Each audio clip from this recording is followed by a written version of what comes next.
안녕하세요 여러분. 안녕하고 축복합니다. 238일차입니다. 하나님이 함께 하시는 나라라는 주제로 하나님 말씀 함께 나누겠습니다. 오늘은 역대하 13장과 16장까지 말씀을 함께 나누겠습니다. 우리 먼저 기도하겠습니다. 사랑의 하나님, 오늘도 저희를 말씀 앞으로 불러주시니 감사합니다. 하나님은 하나님의 나라 이스라엘을 세우실 때 세상 모든 사람들은 그 하나님을 떠나갔지만 이 나라를 통해서 창조주 하나님에 대해서 듣고 그 나라가 복을 받은 그 이유가 그 하나님 때문임을 듣고 그 하나님의 법인 율법대로 잘 살기만 하면 너희도 잘 살 수 있다. 그런 복들을 나눠주는 나라가 되는 모델 나라가 되기를 원하셨습니다.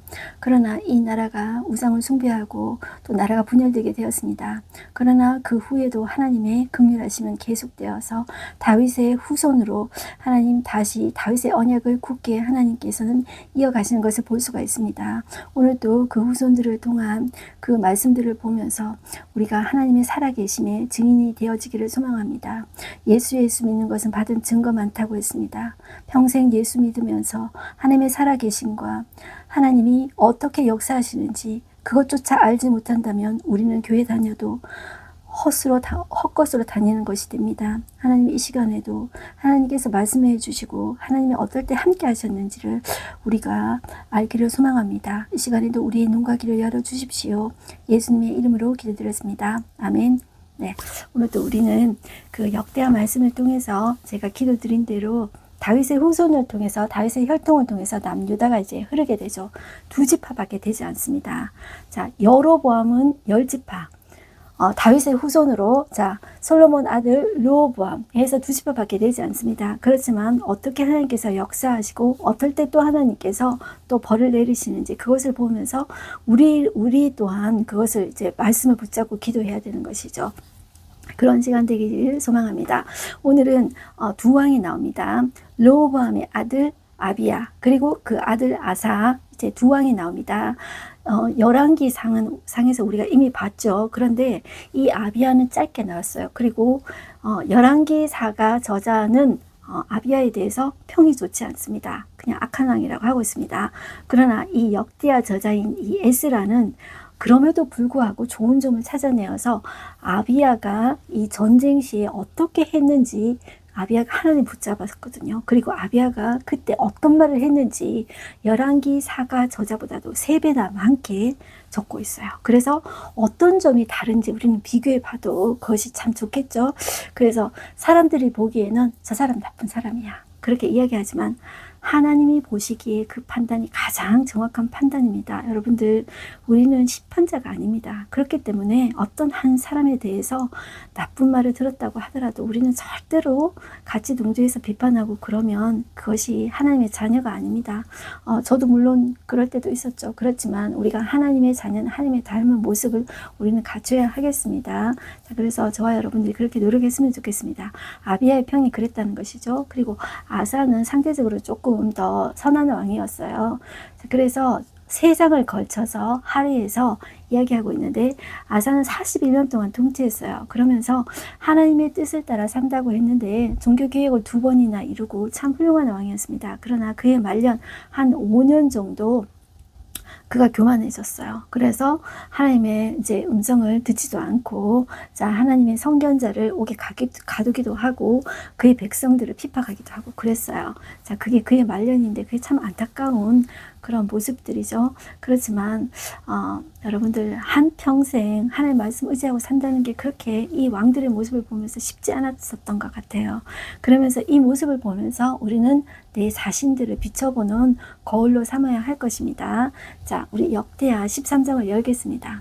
13장을 보시면 아비야와 여로보암의 전쟁이 나와요. 이것은 왕상 열왕기상 15장에 나옵니다. 그래서 분량이나 구조 같은 거를 잠깐 여러분들 비교해 보셔도 좋아요. 우리가 이제 다시 보는 거라고 생각하면 여러분들 좀 더 이렇게 볼 수 있겠는데 짧게 열왕기상 15장을 보시면 거기서는 평이 안 좋았는데 여기서는 에스라는 그래도 좋게 평가하고 있는 것이 좀 신기하지 않습니까? 자, 그것을 보면서 여러분들 생각해 보셨으면 좋겠고요. 자, 우리는 이것을 역대하는 다른 관점으로 썼기 때문에 역대하 물고기 그림이라고 생각하면 좋겠어요. 그래서 우리 열왕기상하는 물고기 그림 할 때 열왕기상하는 중요하다. 왜 15권의 종속목록을 거느리고 있으니까 하면서 그것을 쉽게 이해하기 위해서 물고기 그림으로 이해했죠. 그래서 솔로몬 이야기, 남북이 갈라지는 이야기, 아하방 이야기, 끝에는 망하는 이야기, 이렇게 머리 부분, 몸통 부분, 꼬리 부분 이렇게 이야기했었죠. 자, 우리는 역대하는 역대기는 어떻게 하냐 하면 이제 솔로몬 이야기, 남북이 갈라지는 이야기인데 이 북쪽 이야기는 아예 잘라버려. 그리고 남쪽만 아비야, 아사 이렇게 가서 몸통 부분에는 이 남쪽 유다 이야기로만 이야기하고 있다. 이렇게 보시면 되겠어요. 그래서 남쪽 이제 분열 왕국의 첫 왕이 르호보암이고 그 아들 아비야가 이제 왕이 됩니다. 이 아비야는 분열 왕국의 두 번째 왕인데요. 그 뜻은 여호와는 내 아버지시다 라는 뜻이에요. 그리고 열왕기상에서는 아비얌이라고 적혀져 있어요. 그런데 원문에는 똑같은 말이다. 우리 한국말 번역이 다르다. 이렇게 보시면 되겠습니다. 그리고 3년간 다스렸어요. 역대기 저자는 열왕기 이제 상 저자와 달리 아비야를 하나님을 의지한 왕으로 이렇게 기록하고 있어요. 그러면 우리 들어가서 한번 보겠습니다. 13장 1절 보시면 여로보암 왕 18째 해에 아비야가 유다의 왕이 되고 예루살렘에서 3년 동안 다스리니라 이렇게 이야기하고 있죠. 그의 어머니의 이름은 미가야요 기브아 사람 우리엘의 딸이더라 이렇게 이야기하고 있습니다.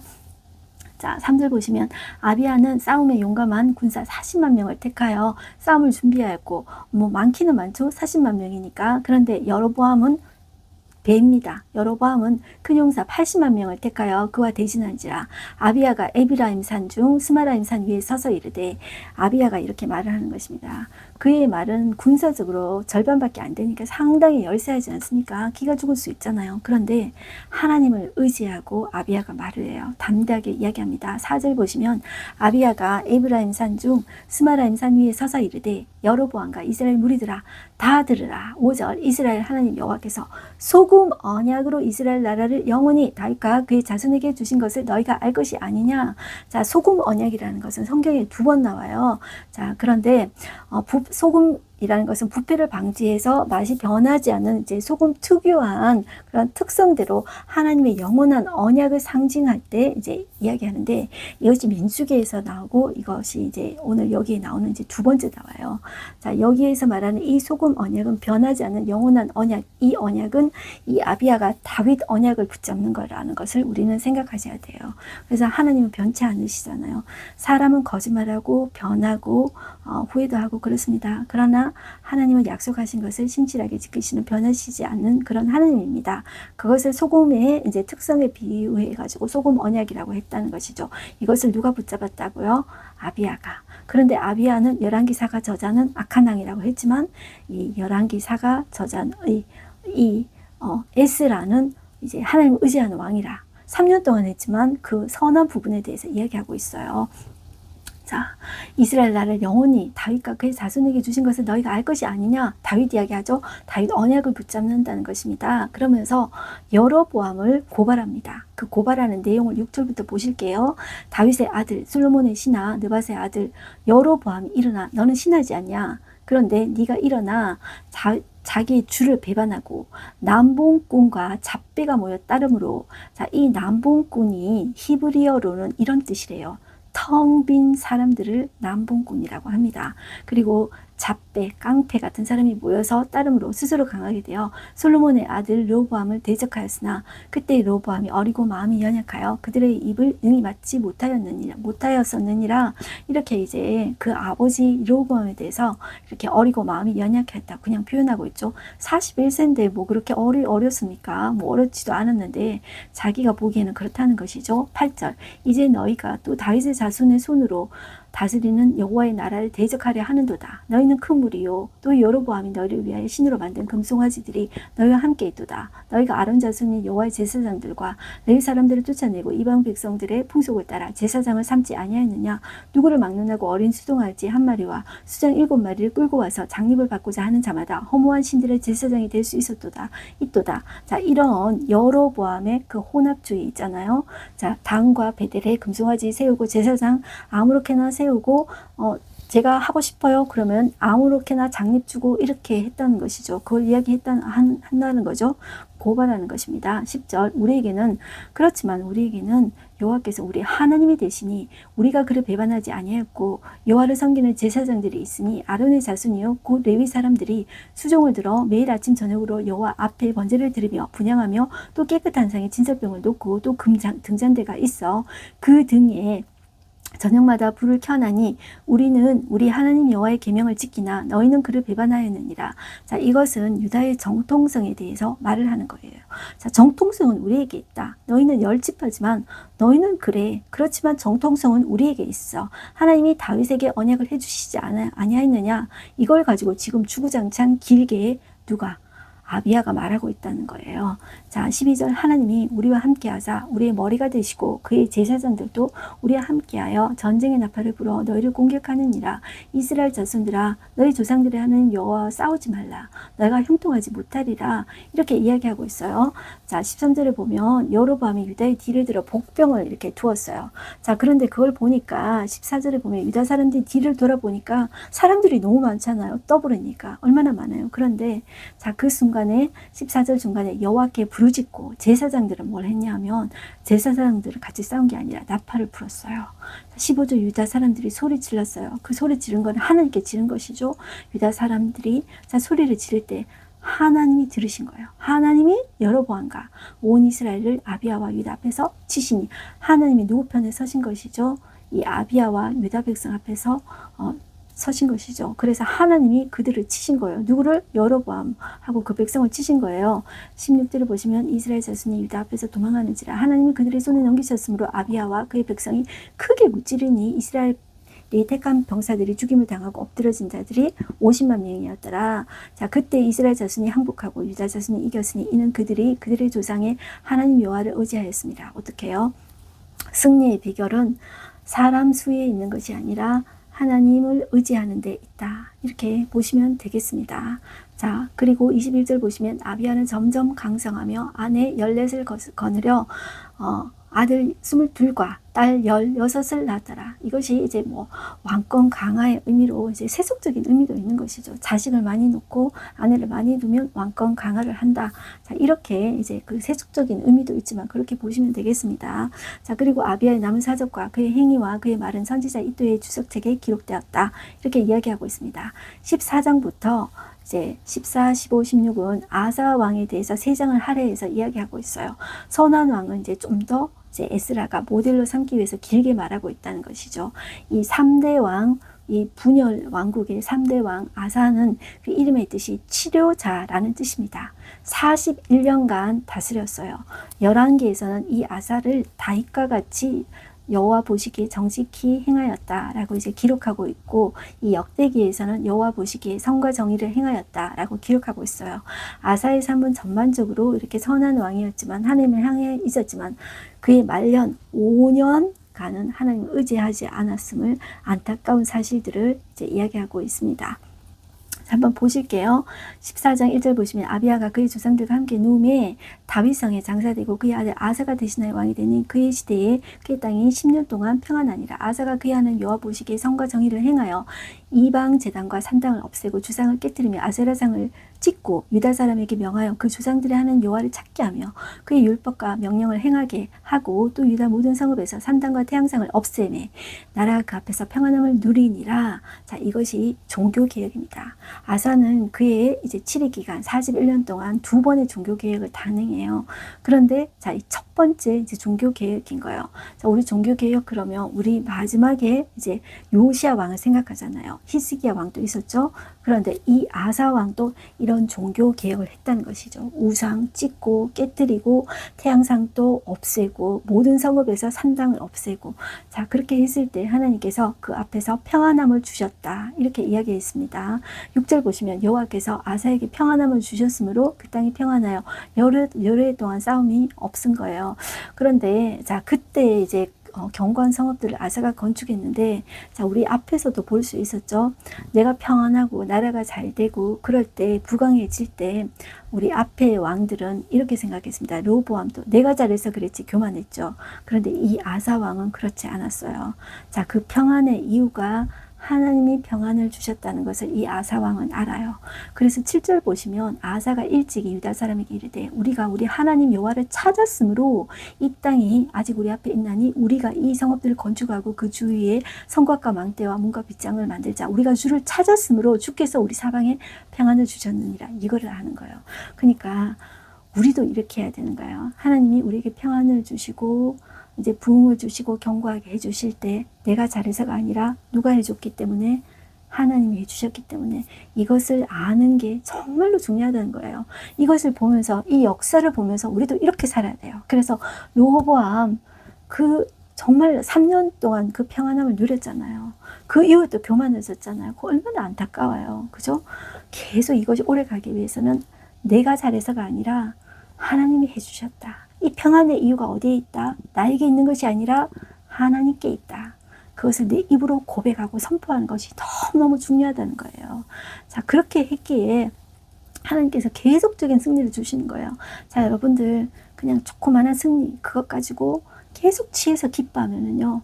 그것 때문에 그 다음에 전쟁이 여러분들 수시로 찾아와요. 인생에서 그죠? 고비가 수시로 찾아오잖아요.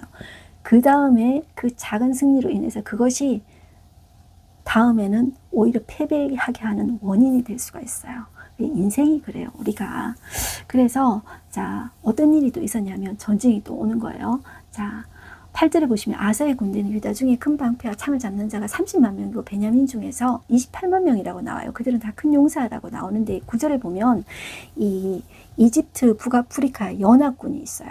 9절 보면 구스 사람 세라가 그들을 치려하여 군사 100만 명과 병거 300대를 거느리고 마레사의 이름에 이렇게 나오죠. 자, 여기에는 그냥 구스 사람 이렇게 적혀져 있지만 그 뒤에 16장에 보면 이게 나와요. 자, 이 구스 사람, 이 사람은 뒤에 구스 사람뿐만 아니라 룹 사람이라고 나오거든요. 그 사람하고 같이 왔다고 적혀져 있어요. 그런데 그 룹은 리비아 사람이에요. 자, 이때 자, 이 이집트의 시삭 왕이 리비아 사람이라고 했죠. 그런데 그 아들도 그러면 리비아 사람이죠. 자, 그러니까 이 구스하고 북아프리카 연합군, 지금 이집트 연합군이라고 여러분들 보셔야 돼요. 그래서 엄청나게 많은 이 북아프리카 연합군이 누구를 대적해서 왔다고요? 아사.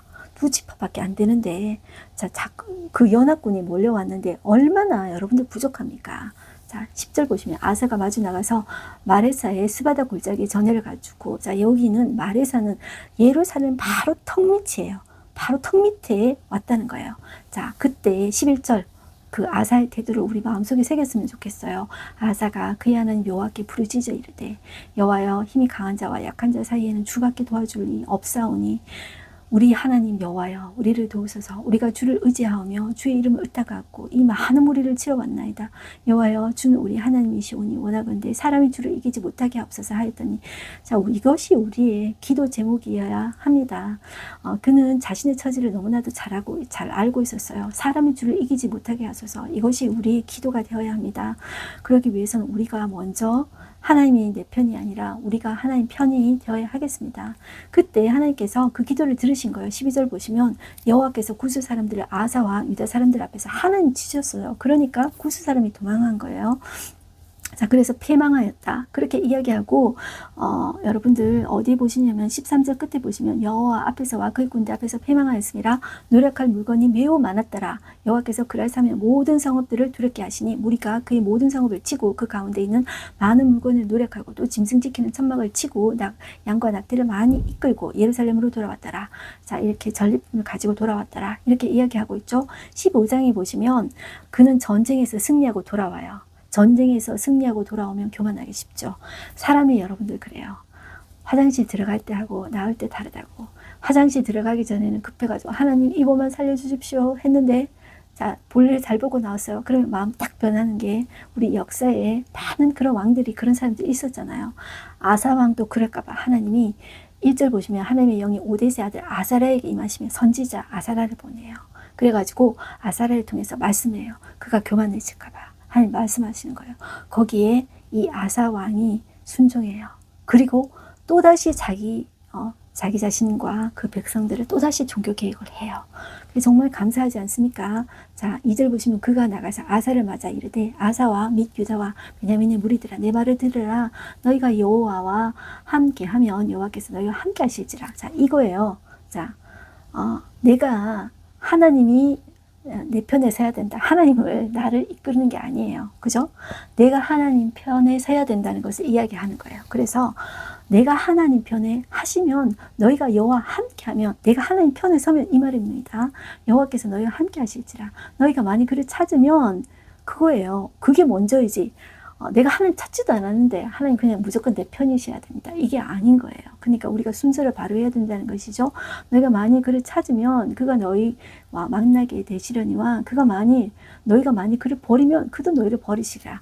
지금 전쟁에 승리하고 왔는데 하나님이 이야기를 하는 거예요. 자, 그렇게 이야기하는데 8절 보실게요. 아사가 이 말 곧 선지자 오데스의 예언을 듣고 마음을 강하게 하여 가증한 물건을 유다 베냐민 온 땅에 없애고 또 에브라임 산지에서 빼앗은 성읍들에서도 없애고 또 여호와의 낭실 앞에 있는 여호와의 제단을 재건하고 자 이렇게 다시 종교 개혁을 다시 하는 거예요. 다시 깨끗하게 하는 거예요. 자, 이 모습을 여호와께 보는 거예요. 자, 9절 보실게요. 자, 끝부분을 볼게요. 자, 이 아사의 하나님 여호와께서 그와 함께 하심을 보고 아사에게로 돌아오는 자가 많았습니다라. 이렇게 표현하고 있어요. 자, 그렇게 여러분들 보시고 또 그 하나님 아사가 또 하나님 앞에 제사를 지내요. 그게 11절에도 나오고 12절에도 보실게요. 또 마음을 다하고 목숨을 다하여 조상들의 하나님 여호와를 찾기로 언약하고 자 이것은 어떤 언약을 다시 갱신하는 거냐면 하나님께서 다윗에게 약속해 주신 그 언약을 다시 되새기면서 시내산 언약도 다시 되새기고 그 언약을 다시 재다짐하는 거예요. 우리도 이런 것들이 필요한 거예요.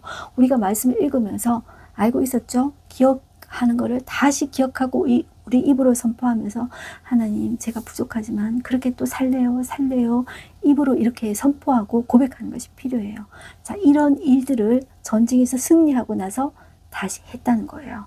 아사를 중심으로 해서 다시 했다는 거예요. 자, 이것이 오래가는 비결입니다. 우리가 조그마한 승리에 취해 있을 때가 너무나도 많아요. 그렇게 하면 오래가지 못하는 거예요.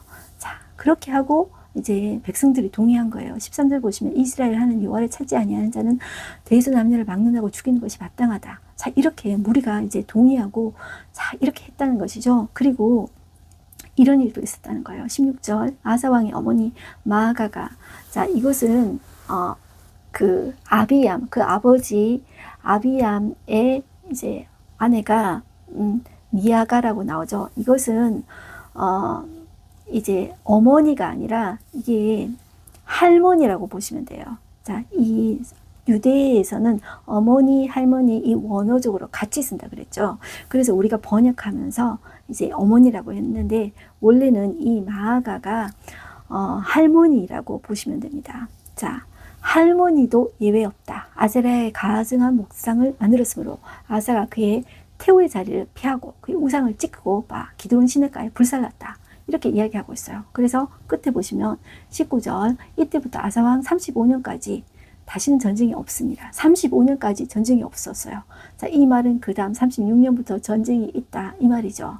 자, 마지막 5년 동안에 어떤 전쟁이 있었냐면 16장으로 오십니다. 아사왕 제 36년에 이스라엘 왕 바사가 유다를 치러 어디로 왔냐 하면 치러 올라와서 라마를 건축했어요. 라마는 어디냐면 베냐민 지파에 있는 도시인데 예루살렘 바로 위쪽에 있어요. 그렇게 건축해가지고 이제 남쪽 유다를 압박하겠다는 것이죠. 건축해서 무엇을 하겠냐 하면 사람을 유다 왕 아사에게 왕래하지 못하게 하려 한지라. 자, 사람들이 막아도 예루살렘 성전을 가서 제사하러 가는 사람이 있겠죠. 그죠? 신앙이 있는 사람은 그렇잖아요.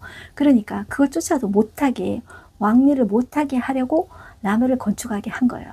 그런데 이 아사가 그때 어떻게 행동했냐면 하나님을 의지하지 않아요. 그 전에 훨씬 많은 그 구스 그 북아프리카 연합군 있잖아요.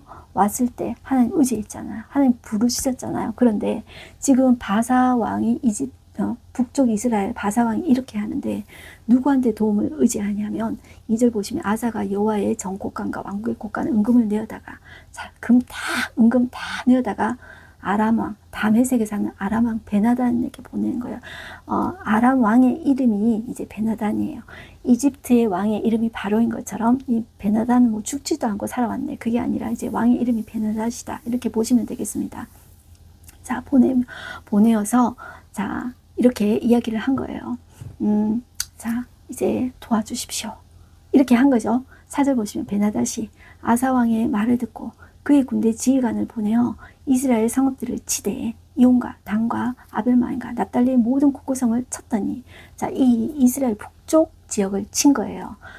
그러니까 바사가 듣고 라마는 남쪽에 있죠, 그죠? 그런데 이 아람이 북쪽에 있잖아요. 북쪽을 치니까, 자, 이 바사 왕이 그거를 포기하고, 자, 자기 나라를 지켜야 되잖아요. 그래서 그 공사를 그쳤다. 이렇게 이야기하고 있어요.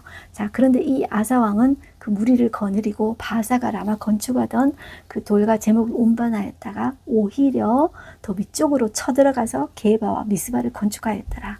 자, 이런 거예요. 그래서 승리하였다. 결론은 승리했어요. 그런데 하나님은 이 승리가 마음에 들지 않았던 거예요. 자, 그래서 누구를 보냈냐면 선견자 하나니를 보내는 거예요. 7절, 그때 선견자 하나니가 유다왕 아사에게 나와서 그에게 이르되 왕이 아람 왕을 의지하고 왕이 하나님 여호와를 의지하지 아니하였으므로 아람 왕의 군대가 왕의 손에서 벗어났나이다. 구스 사람과 룹 사람, 아까 앞에 나왔던 그 사람들이라고 보시면 돼요. 그 전쟁을 언급한다 보시면 돼요. 구스 사람, 자, 룹 사람, 리비아 사람이에요. 자, 북아프리카 이집트의 연합군이라고 보시면 돼요. 그때 왜냐하면 그 구스 사람이 이집트의 군대 장관이었기 때문이에요. 그 세바라는 사람이 군대 장관이었기 때문이에요. 말과 병거가 심히 많지 아니하더이까 그러나 왕이 여호와를 의지하였으므로 여호와께서 왕의 손에 넘기셨나이다. 여호와의 눈은 온 땅을 두루 감찰하사 전심으로 자기에게 향하는 자들을 위하여 능력을 베푸시나니. 자, 이게 우리가 기억해야 될 말씀이죠. 하나님 어떤 사람에게 능력을 베푸신다고요? 사람 수가 많아서 승리하게 하십니까? 똑똑하다고 승리하게 하십니까? 하나님은 전심으로 자기를 향하는 자를 향하여 능력을 베푸신다는 거예요. 이게 하나님의 법칙이에요. 이것이 우리가 붙잡아야 될 말씀이에요. 자, 이 일은 왕이 망령되게 행하였은즉 이후부터는 왕에게 전쟁이 있으리이다. 자, 여러분들 그 전에 승리했죠. 그 승리가 하나님 원하는 승리가 아니었다는 거예요. 그 한 번 승리해서 우리는 정말로 교만해지기 쉬워요. 그때 우리가 정말로 조심해야 된다는 거예요. 그런데 이 아사의 액션이 어떤 액션입니까? 10절, 아사가 누워서 그 선교자를 옥에 가두었어요. 이는 그의 말에 크게 노하였대요. 그리고 또 아사가 백성 중에서 몇 사람 또 학대했대요.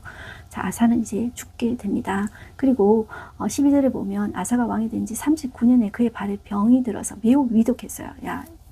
여러분들 매우 위독하면 하나님께 구해야 되잖아요. 그런데 하나님께 안 구해요. 자, 그리고 병이 있을 때 그가 여호와께 구하지 않고 의원들에게 구하였더라. 의원들에게 구할 수도 있습니다. 그러나 이렇게 매우 위독한 가운데는 하나님께도 구하고 해야죠. 그런데 하나님께 구하지 않아요. 자, 그리고 41년 그때 자 죽습니다. 이 사람도 죽는다는 것이죠. 우리 인생은 다 이렇게 죽음으로 가는 것입니다. 우리의 평가는 하나님께서 하는 것입니다. 그래서 다윗성에 자기를 위해 파두었던 묘실에 무리가 장사하되 그의 시체를 법대로 만든 각양 향재료를 가득히 채운 상에 두고 또 그것을 위하여 많이 분양하였더라. 이렇게 죽었습니다. 그 평가는 하나님께서 온전히 하실 것입니다. 네, 오늘 하루 한 점 말씀 보겠습니다. 하나님이 우리와 함께 하사 우리의 머리가 되시고 그의 제사장들도 우리와 함께 하여 전쟁의 나팔을 불어 너희를 공격하느니라. 이스라엘 자손들아 너희 조상들의 하나님 여호와와 싸우지 말라. 너희가 형통하지 못하리라. 자, 진정한 것은 하나님이 우리와 함께 하시는 것이 형통의 비결이죠. 자, 그리고 우리는 어떤 사람의 명수에 좌우되지 말고 우리가 하나님 편에 서는 것, 하나님 말씀의 편에 서는 것, 하나님이 어떤 분이신지 알고 하나님의 성품대로 하는 것이 중요해요. 그리고 승리하는 것이 중요한 것이 아니라 오늘 우리가 봤죠. 승리해도 그것이 하나님의 방법이 아니었다면 하나님 기뻐하지 않는다는 것이죠. 그래서 그게 오래 갑니까?